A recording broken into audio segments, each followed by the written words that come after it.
La hora de Maquiavelo.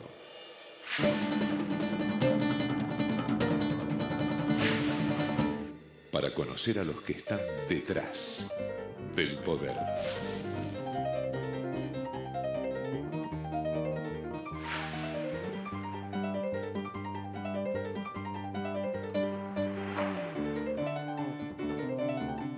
Hola, ¿qué tal? Buenas noches, bienvenido a esta nueva hora de Maquiavelo, ¿no? Bueno, usted ya sabe que este es el espacio en donde tratamos de mostrarle un poco cómo trabajan los que llamamos simpáticamente los maquiavelitos, ¿no? Que no son otra cosa que asesores de políticos, de empresarios, encuestadores. En esta hora de Maquiavelo vamos a volver, primero que nada, sobre el mismo tema de la semana pasada. ¿Se acuerdan cuando le dijimos que es una mala idea desde el punto de vista de la comunicación en la Argentina, en cualquier lugar del mundo, pero en la Argentina particularmente, apelar a estos dichos que terminan siendo, en algunos casos hasta jocosos, de el que apuesta al dólar pierde, les hablé con el corazón, me contestaron con el bolsillo, el que puso dólares recibirá dólares, que la historia te demuestra que ese tipo de, llamémosle fanfarronadas, no se pueden hacer. Recordemos, paciencia, recordemos nuevamente a la presidenta en mayo pasado, como ya lo habíamos hecho recién. Es decir, que en cualquiera de estos países estarían con un retraso cambiario, con ese criterio mucho mayor que el que dicen, que el que ellos dicen que tiene la Argentina. Además, por lo menos mientras yo sea presidenta, los que pretendan ganar plata a costa de devaluaciones que tenga que pagar el pueblo van a tener que esperar otro gobierno. No con nosotros. No con nosotros. No con nosotros.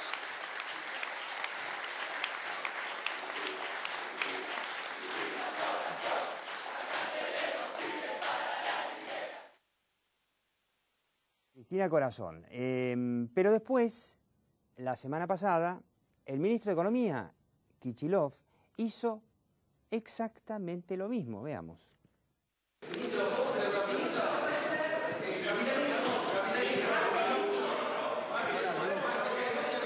Miren, los mismos que nos dijeron durante 10 años que el dólar valía $1 son los que hoy nos quieren convencer de que vale 13. Así que saquen sus propias conclusiones. Muchas gracias. Y es cierto, no vale 13, vale 12,90. Bueno, está bien, no vale 13 ahora, valdrá 13 la semana que viene. Ese tipo de bravuconadas, fanfarronadas, conviene ahorrárselas, porque después el daño para la imagen es muy grande. Y como nosotros en la hora de Maquiavelo tratamos de mostrar cómo comunican los líderes, a veces con errores, perdón que no lo dije, este era un video tomado de YouTube de C5N, lo digo gracias a los muchachos de C5N, no les pedimos permiso, pero ya que lo subieron a YouTube, me imagino que lo darán. También se puede comunicar malas noticias, que eso es un poquito el problema que tiene Cristina Fernández de Kirchner, que trata en lo posible de solo comunicar buenas noticias. Tuvimos a una presidenta que, más allá del problema de salud y que tuvo que hacer un parate muy largo de casi 2 meses, apareció dando una buena noticia, un plan de becas para los famosos Nini, que bueno, es una muy buena idea, hay que ver si la Argentina puede realmente pagarlo, pero me parece fantástico. La cuestión es que Cristina aparece para anunciar aumentos que muchas veces son simplemente una compensación por la misma inflación, pero bueno, suenan muy lindos, se habla de muchos porcentajes, suena bárbaro. Aparece para anunciar planes, inaugurar obras que por ahí de repente las inaugura 3, 4, 5, hasta media docena de veces la misma obra, y bueno, algún día realmente empezará a funcionar. Y la idea de la comunicación presidencial en Argentina es que solamente puede dar buenas noticias. Y la pregunta que uno se hace es, cuando un país está en crisis, como lo está la Argentina hoy, en una crisis muy grave, y creo que recién estamos viendo la punta del iceberg de lo que puede venir, también se puede intentar comunicar malas noticias y aún así tener buena imagen. Yo les recuerdo, Winston Churchill, en la Segunda Guerra Mundial a los ingleses les dijo: lo único que les puedo prometer es sangre, sudor y lágrimas. Inglaterra ganó la guerra y la gente no por eso lo odió. Dijo, nos dijo sangre, sudor y lágrimas, prométanos miel y plata y felicidad para todos y todas. No, sangre, sudor y lágrimas. Quiero que escuchemos al gobernador de Río Negro esta semana.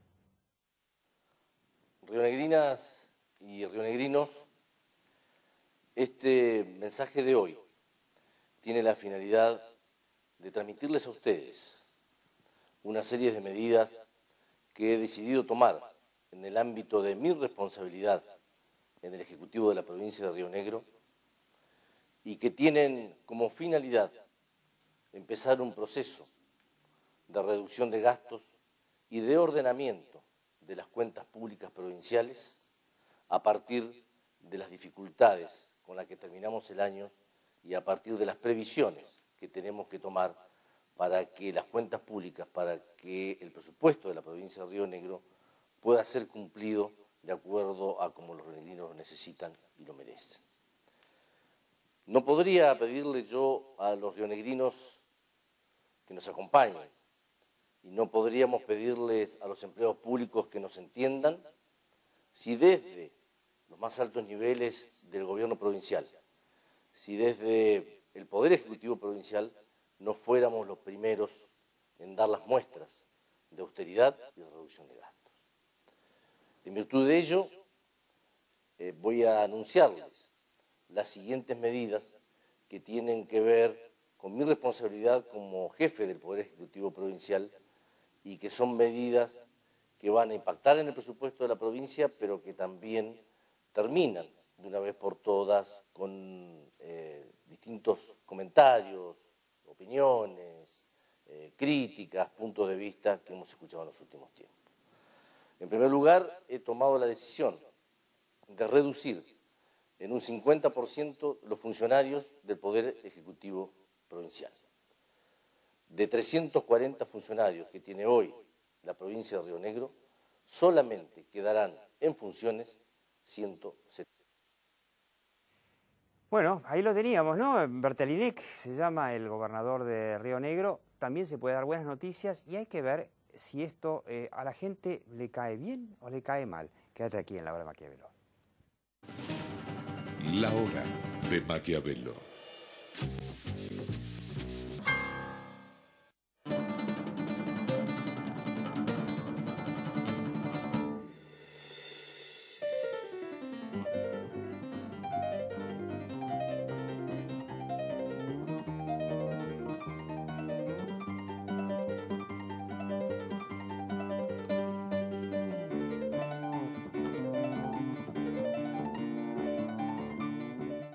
Aprender es mucho más que estudiar. Universidad Abierta Interamericana. www.uay.edu.ar. El futuro sos vos.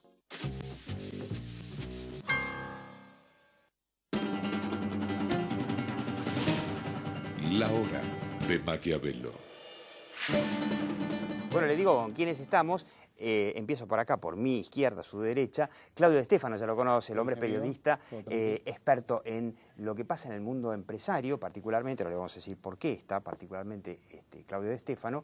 A Orlando D'Adamo también lo conoce, el hombre además de encuestador, es psicólogo y es un muy brillante analista político. Y lo tenemos a Raúl Aragón, no necesita más presentación porque ya lo recontra conoce, por supuesto, encuestador y analista político, hombre que conoce Río Negro como pocos en la Argentina. ¿Esto es bueno o es malo? ¿Solamente pueden dar buenas noticias los líderes políticos o también se puede decir, flaco, estamos en crisis y nos vamos a cortar nosotros también los gastos? Yo creo que es muy bueno.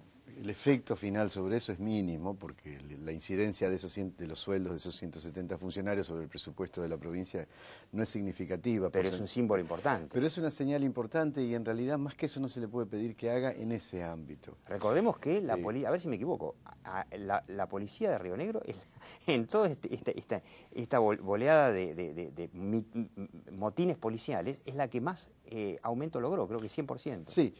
Pero también hay que decir otra cosa. Hay que pagarlo, hay que pagarlo. La situación que heredó, bueno, Soria en principio, pero obviamente él también, el radicalismo en su salida en los últimos 2 meses designó 4.000 porteros de escuela. No hay 4.000 escuelas. Había escuelas que tenían 17 porteros. Eran cargos, en realidad era militancia rentada a través de eso. Cuando asume Soria se dice que lo van a despedir. Soria muere, asume él, que no tiene la misma fuerza política de Soria y no los pudo despedir. Entonces hay una carga... Gartenec viene del Frepaso. Sí, y bueno, era el vice, pero no tenía la fuerza política para hacer ningún ajuste en esos niveles, que era un disparate tener eso. Quizás ahora con este gesto y con algún acuerdo al interior del peronismo, porque él no viene del peronismo, como decís vos, pueda resolver un poco ese factor. Es decir, la planta de empleos públicos de Río Negro está muy sobredimensionada como consecuencia del sistema prebendario de los 24, 28 años de radicalismo, ¿no? Bueno, ahí ya salió el peronista, kirchnerista, echando la culpa a los radicales. Los radicales Pero es echan la culpa cierto, a los son ellos. peronistas. No fuimos nosotros los que los nombramos. Los gestos son interesantes, sobre todo, ¿se acuerdan en tiempos de privatizaciones? Que cuando una compañía de afuera, Leoneso, quería entrar, te decía, bueno, ¿cuánta plata vas a poner vos? Y después al argentino que lo llamaba para sumarse a la inversión, ¿no? Con lo cual, me parece que esta señal es muy auspiciosa, sobre todo porque, claro, como decía él, está dando una señal que no va a cambiar los números, pero es importante. Está marcando la cancha. La gente tiene la sensación de que allá arriba no se tocan, ¿no? La guita se toca abajo, pero arriba no. ¿Vos cómo lo ves? Orlando Adamo, experto en discurso, sobrio, casi daba lástima, pero... No, yo lo vi correcto, a la gente le gusta, lo evalúa como sincero a esto, ¿no? Y bueno, el tipo algo trata de hacer, como decía Raúl, seguramente en el número final no tendrá tanta significación, pero la gente desde el punto de vista simbólico y de la actitud, es tan raro que un político haga una cosa así, que desde ese punto de vista está bien, inclusive cuando a veces ha habido casos, hay muchos, yo me acuerdo, ahora me vino a la cabeza de Lula disculpándose por un ministro que él designó, que después fue tremendamente terrible la trama de corrupción que hubo.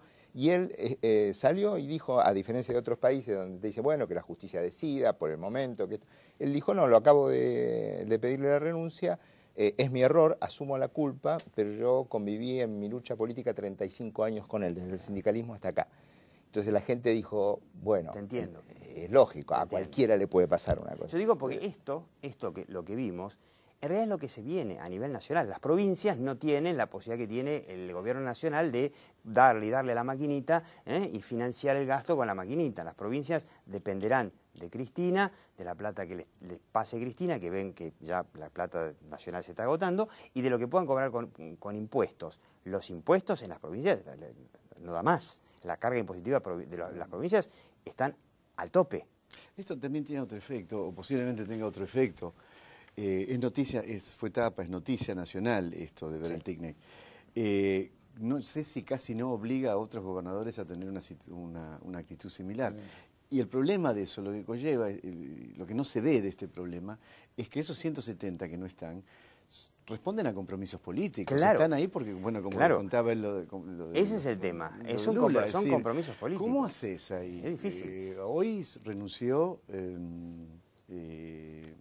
el de Acción Social, no recuerdo, el que era montonero, el ministro de Acción Social de la provincia. Sí, renunció. Había dos montoneros, eran... Sí, Vaca Narvaja y Payalev, Tito Payalev, que era... Vaca Narvaja tiene producción, Tito Payalev tiene Acción Social. Renunció. Directamente. Sí, yo digo, este es un caso, directamente tuvo que renunciar. Un caso de algo que me parece que se va a tener que venir en Argentina y quizá Cristina va a tener que empezar, o los asesores de Cristina van a tener que empezar a preparar una Cristina también para dar malas noticias, porque Cristina en las malas noticias siempre aparece desaparecida, no desaparecida desde el punto de vista de, nada más, desaparecida de que no se ve. Hay que inventar otra palabra, porque a Cristina no le gusta. Retirada. La reaparición no, la retirada. Y vuelve únicamente para dar buenas noticias. Me parece que se viene una etapa de muchas malas noticias. El corazoncito kirchnerista no acepta ese término. Fíjate que en el fútbol pasó igual. ¿Qué hizo el presidente de River apenas asumió? Nosotros deberíamos estar en la C, desde lo económico.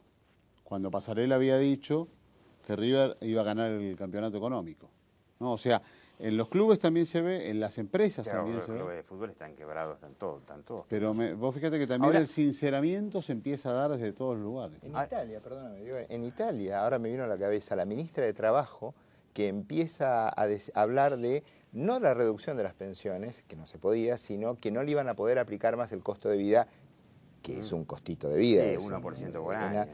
y ella no puede terminar de dar noticias, se pone a llorar. Yo lo he usado en un curso, el ejemplo, y el primer ministro que está al lado retoma la palabra, y cuando midieron en opinión pública al día siguiente, ganó, seguramente. todo el mundo se sensibilizó con ella, porque sintieron que era efectivamente sentido lo que estaba diciendo. La verdad que la cara de Bertelinek, que nombre difícil para un gobernador, se lo ve realmente dando una medida donde está, se lo ve preocupado, se lo ve que no están anunciando nada fácil, porque él empezó por la parte, digamos, que a la gente le parece lo más correcto, pero vinieron muchos más minutos de recortes y ajustes y recortes y ajustes, ¿no?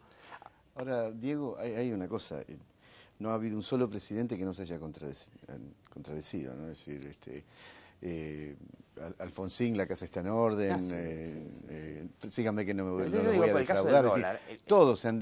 Porque llega un momento, yo digo, no aprenden, muchachos. Todo esto después está grabado, está en YouTube, está en todos lados, accede cualquiera. Sí. No fanfarroneemos con el tema del dólar en la Argentina porque... Que YouTube es la gran memoria colectiva digital. Entonces el problema es que ahora, antes había que apelar a la memoria de alguien que lo buscara un día, ahora haces así. Igual, Orlando, ¿te acordás del les hablé con el corazón y me contestaron con el bolsillo? En esa época no había ni YouTube ni nada, era la época de Alfonsín y la gente no se olvida. No. Ahora yo estoy siguiendo un tema que tiene que ver justo con este programa, que es la comunicación. ¿Cómo está cambiando la comunicación de los economistas? Ustedes recuerden que en tiempos de Bernardo, en tiempos de Mariano, los economistas, ¿quiénes eran? Broda, Arriazu, Ferreres, salvo Broda, que le salía un poquitito el Atlanta de vez en cuando, todo era bastante mesurado. Ahora tenés los Bulats, tenés los Bulats. Sí, bueno, pero digamos, es periodista. ¿no? Digamos, pero los tenés mediáticos. No, bueno, es economista. Sí, Tomás, pero es periodista también. Como Enrique Sewach. Pero lo que digo es, digamos, la nueva camada de economistas que pudo haber empezado toda esta nueva tendencia. Yo empecé a mirar para atrás a ver cuándo había empezado. Con Lustó, lo que pasa es que Lustó se cruzó de vereda. Pero ¿sabes quién fue el primero? Redrado.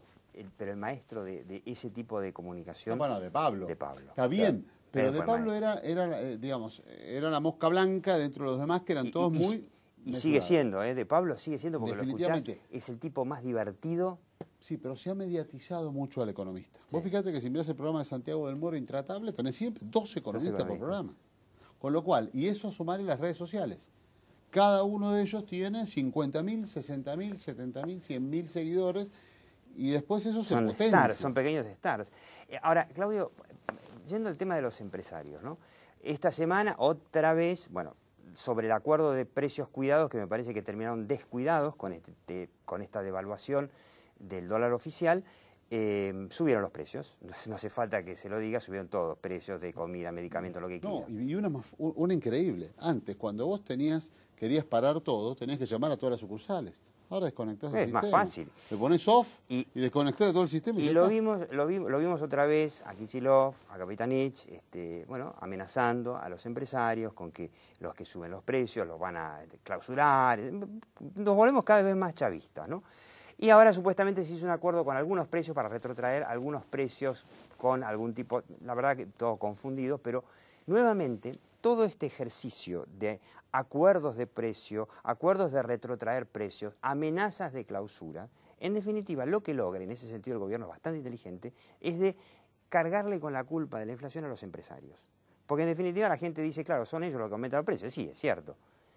Y los empresarios en silencio. Tuvimos una reunión, estuvimos hablando un poco de una reunión que parece que organizó en la rural el filósofo Kovadlov. Reunió a algunos representantes empresarios para lograr un consenso, para hacer algo. Pasó nada. La verdad es que es una situación complicada la de los empresarios hoy, porque las cámaras no, es lo que habíamos hablado la otra vez, ¿no? Las cámaras no son representativas. No son representativas. Las únicas 2 cámaras que yo veo que tienen injerencia y que por lo menos tienen a su tropa bien arriada es la de los laboratorios. Las 2 de laboratorios, ya sea los de los nacionales o los de los extranjeros, son los que de alguna forma mantienen arriada la tropa. Lo demás son, digamos, no tienen poder de decisión, y los empresarios, salvo Aranguren, salvo Ratazzi, no hablan. ¿Es buena estrategia eso? Yo digo, porque así como vamos, si bien la gente informada sabe que la inflación la genera la política económica del gobierno, pero me da la sensación, no sé qué dirán ustedes en sus encuestas, que para el grueso de la gente no está tan claro. y va a terminar el gobierno y no lo van a volver a elegir al gobierno de Cristina, pero les va a quedar a los empresarios el sallo de que son los culpables, o que fueron los culpables de la inflación. Por más que uno diga, bueno, Ford vende los Ford en Uruguay, en Brasil, en Chile, en donde sea, al mismo precio que hace no sé cuántos años y los aumenta solamente acá. Pero para mucha gente, ¿qué dicen las encuestas? Yo no sé si vos tenés este Sí, tema, Raúl. tenemos uno viejo que lo tratamos acá y lo hicimos 2 veces y las 2 veces daba muy parecido. La atribución de responsabilidad por la inflación es mayoritariamente a los empresarios. Sí. ¿no? O sea, en ese Es la sentido, percepción social funciona así, ¿no? el gobierno en ese sentido comunicó bien. Yo creo que el nuevo relato, es decir, el relato tal como fue concebido originalmente se terminó. Estos últimos meses lo terminaron de liquidar, ¿no? La derrota electoral y toda la sarta de incoherencias, porque es cierto lo que dice Raúl, que todos se contradicen, pero cuando las contradicciones entran en unidades de tiempo muy cortas, es ¿Te acordás que la semana pasada? Cuando no tenés que ir a buscar en el YouTube. 35, claro, porque 20, 35, 20, bueno, quedamos en 35, o cuando un ministro desconfirma al jefe de gabinete, entonces ya la gente se empieza a tomar esto a la risa. Yo lo que siento es que la trama del relato de salida va a ser: a nosotros nos han hecho una especie de conjuro porque hemos sido muy exitosos. Y la culpa la tienen los empresarios, los de afuera. Van a armar una historia de este tipo donde hemos sido tan buenos que nos tuvieron que hacer salir. No creo que se la crea mucha gente, pero que sí. Pero bueno, algunos sí. ¿Vos qué le dirías, Claudio? Si a vos te preguntan empresarios, salir a plantearse, yo no digo a atacar al gobierno o conspirar, sino simplemente decir, miren muchachos, nosotros no somos los culpables de la inflación. Yo dije el caso de Ford, autos, laboratorios, empresas que venden los mismos productos en otros países y no aumentan o bajan de precio. En años, acá aumentan todo el tiempo, porque son malos solamente acá. Pero sin embargo, se callan la boca y le dejan el campo al gobierno. ¿Vos qué le dirías? Es histórico de los empresarios que pase eso, no pasa solamente en este gobierno. Es decir, vos fijate que no han salido demasiado en otros gobiernos a contar cómo es su componente de costos, digamos, cuánta gente emplea. También ahí los periodistas tenemos algo de culpa. Cuando aparece la inflación, ¿a quién llamamos? A los sindicalistas que no emplean, a los políticos que no emplean, a los diputados que no emplean, y difícilmente se lo llame un empresario para decir qué tiene que hacer el país, qué tiene que hacer el gobierno para que vos emplees más. Con lo cual, ya es una práctica natural. Si a esto le sumás que este gobierno encima toma represalias y te lo hace sentir, es lógico que no pase. No sé, yo creo que la política de silencio en este momento es mala, porque me parece que van a terminar los empresarios como culpables, o los van a hacer culpables de que si el modelo se cayó es por una conspiración de los precios. Pero bueno, los empresarios sabrán. Mientras tanto, la gran pregunta es si esto que nos planteamos muchas veces y de todos los programas, ¿no? ¿Cristina llega así con esta política, llega al 2015? ¿Cristina quiere llegar al 2015? Lo miro a Raúl y Raúl mira para otro lado. ¿Cristina quiere llegar a 2015? Yo te voy a contestar, porque siempre me preguntan lo mismo. ¿Cristina quiere llegar al 2015? Bien. ¿Sabrá ella que así no llega bien? Yo creo que sí, el hecho de que no lo diga no quiere decir que no lo sepa. Si vos ves que le soltó la mano al dólar, es decir, que está tratando de arreglar, yo no sé si tiene la calidad de asesores necesarias para generarle un plan de mínima mejora de la situación que le dé sustentabilidad hasta el final. Sigue teniendo mayorías en las dos cámaras, sigue teniendo un nivel de adhesión significativo. Es decir, poder no le falta. La oposición parece que no tiene ganas. Sí, pero hay un tema, hay un detalle. Hace 2 domingos me llamó mucho la atención ver un par de fotos en los diarios de Macri en patas en la playa caminando, de Massa en patas caminando en la playa, no caminando con su familia, sino... Como si ya estuviéramos en elecciones, sí, ¿no? y lo mismo Scioli, ¿no? Esas fotos son tradicionales en un antes. verano, cuando las Electoral, elecciones las tenés claro, en octubre, no cuando la tenés un año y pico después. Tal cual. Entonces tal ahí cual, hay una sí. lectura Sí, tal que me parece interesante para seguir. O es que ellos están buscando un lugar ahora porque lo ven muy débil al gobierno o porque están imaginando que termina antes. Que No termina sé. antes, porque la pregunta es esa. Hay muchos que, yo escucho por ahí que los políticos no quieren saber nada con tener que tomar el poder, porque nadie quiere ser el que tenga que hacer el ajuste. Sí, ahora Nadie quiere ser Bertelinek. Yo tengo otra explicación para esto. epigenética, como diríamos en la academia. ¿Sí? ¿Cómo se formó esto? ¿Cómo se llegó a que los políticos están haciendo lo que un año antes de lo que se hace normalmente? Massa no tenía más remedio que empezar rápido. Es verdad. Porque Y como desaparecía. y como Massa larga, los otros no se pueden quedar atrás, lo Sí, tienen que seguir. Sí, pero hay un dato no menor. El otro día hablé con un alto ejecutivo de Facebook y me dijo que le llamaba mucho la atención que en esta post-elección ellos están recibiendo mucha publicidad de candidatos y de provincias. No pueden de los partidos políticos no. Pero a diferencia de otras post-elecciones, que enero es muerto, diciembre es muerto, hay un año de silencio. este año hay mucha publicidad. Mirá qué dato. Yo la reflexión que quisiera agregar es que yo la noto a ella distinta. Es decir, a mí me cuesta imaginar qué es lo que está pensando porque a partir del alta de su enfermedad, dejó el luto, uno puede decir, ¿es estético o no es estético?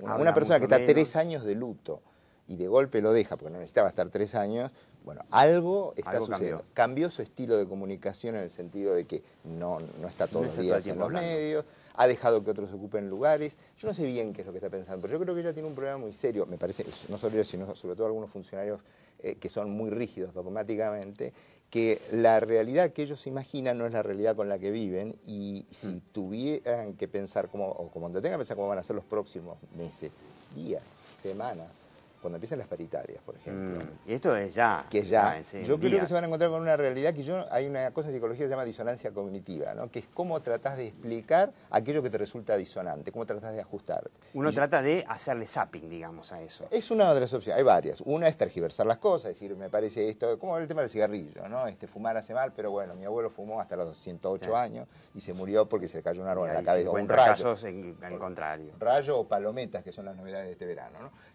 Pero dejando de lado eso, yo diría que a mí me parece que hay algo ahí que tienen problemas en cómo manejarlo y me cuesta imaginar para dónde van a salir disparados.